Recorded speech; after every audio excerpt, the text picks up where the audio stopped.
Après nos mésaventures gaspésiennes avec la tente Ferrino Meteora 4, on avait quand même beaucoup aimé pas mal de choses dans la tente, dont tout l'aspect tissu, agencement, côté pratique. On avait eu du mauvais temps et ça s'était très bien passé. Donc on a retenté l'expérience cette fois-ci avec une Ferrino mais Flow 4. La différence principale, c'est que celle-ci, au lieu d'avoir des arceaux en fibre de fer, qui avait été un peu le point faible de la Meteora, ils avaient tous brisé après 5 ou 6 montages là. Celle-ci s'est gonflée et pour l'instant ça fait bientôt 3 semaines qu'on est sur la route à Terre-Neuve, où on n'a pas forcément eu du beau temps, où il peut y avoir du vent comme actuellement, et tout se passe bien. Pas de problème, ça tient le coup. Il y a les mêmes qualités en termes de résistance au vent, d'imperméabilité, de confort à l'intérieur.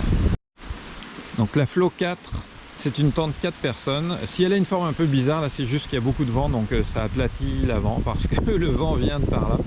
Mais ça marche. C'est juste, vous inquiétez pas, ça va marcher. Il y a 3 entrées en fait. Il y a une entrée devant, la grande là, que je n'ouvrirai pas parce que sinon le vent va s'engouffrer, qui n'a pas de moustiquaire. Ça c'est un peu dommage parce que ça limite un peu les possibilités d'aération quand il fait très chaud. Il y a une porte sur le côté avec moustiquaire, celle-là.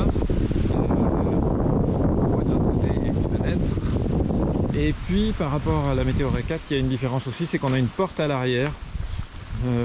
Dont on s'était jamais servi en fait, à part aujourd'hui, mais parce que pareil elle n'a pas de moustiquaire, donc si on ouvre c'est directement, ça donne dans la chambre à coucher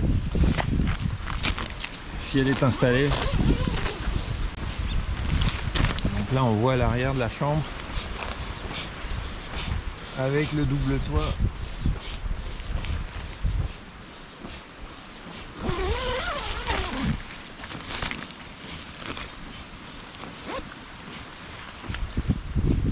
Sans quoi, toujours le tissu de bonne qualité, des coutures tout étanches, qui résistent bien, des aérations aux 4 coins, de quoi bien étayer la tente, la haubanner, étayer, la haubanner, de quoi bien haubanner la tente pour les jours de vent comme aujourd'hui.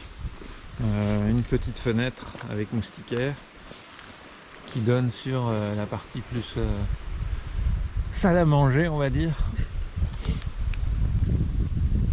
On va aller voir tout ça à l'intérieur.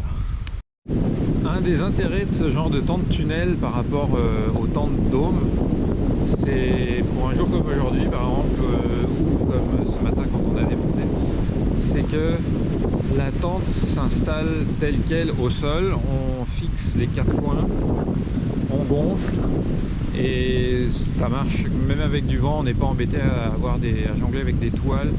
S'il pleut, ça mouille pas à l'intérieur, on n'est pas obligé de mettre le toit à la fin après avoir monté le dôme avec la chambre intérieure. Là tout est d'un bloc, c'est étanche et ça, une seule personne pourrait la monter en fait. On fixe les 4 coins, on gonfle chaque arceau indépendamment, on aubanne le tout et une personne, du vent, la pluie, ça sera pas mouillé et ça va marcher. Donc ça c'est une des raisons pour lesquelles on est allé vers ce genre de tente et ouais, ça marche bien.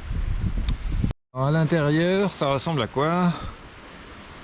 On a la première partie avec la fenêtre.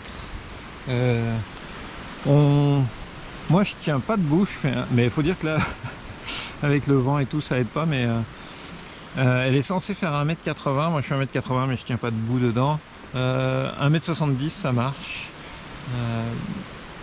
On a donc une zone là, nous on l'installe avec petite table pliante, on a le frigo derrière, le jackery, les caisses avec la bouffe, les toilettes pour la nuit et le confort quand il pleut. On a mis des petites dalles au sol comme on a vu dans une autre vidéo. Là il y a la chambre qui est optionnelle, on peut très bien ne pas la mettre, ça tient par les petites attaches, on peut tout enlever pour faire un grand volume si on veut. Il y a aussi un séparateur qui va au milieu là. Nous on n'a pas mis parce qu'on s'en sert juste pour nous, pour mettre notre matelas, nos affaires autour. Et c'est pas mal ça. On peut voir que c'est quand même assez clean à l'intérieur, avec toutes les coutures qui sont bien étanches et tout.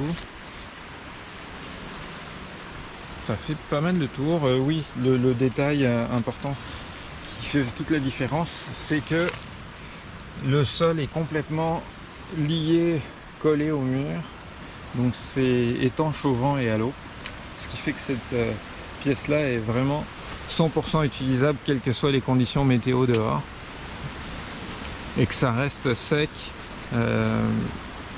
et il n'y a pas de courant d'air, donc c'est plutôt confortable au niveau de température.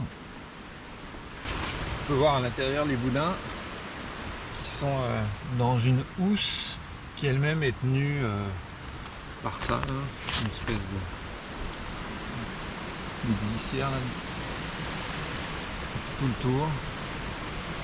Et on voit que même avec le vent qui est assez fort dehors, ça bouge pas beaucoup dedans. Bah oui, là c'est sûr qu'il y a de la pression sur cette porte là, mais sinon la tente est stable quoi, ça tient vraiment bien le vent.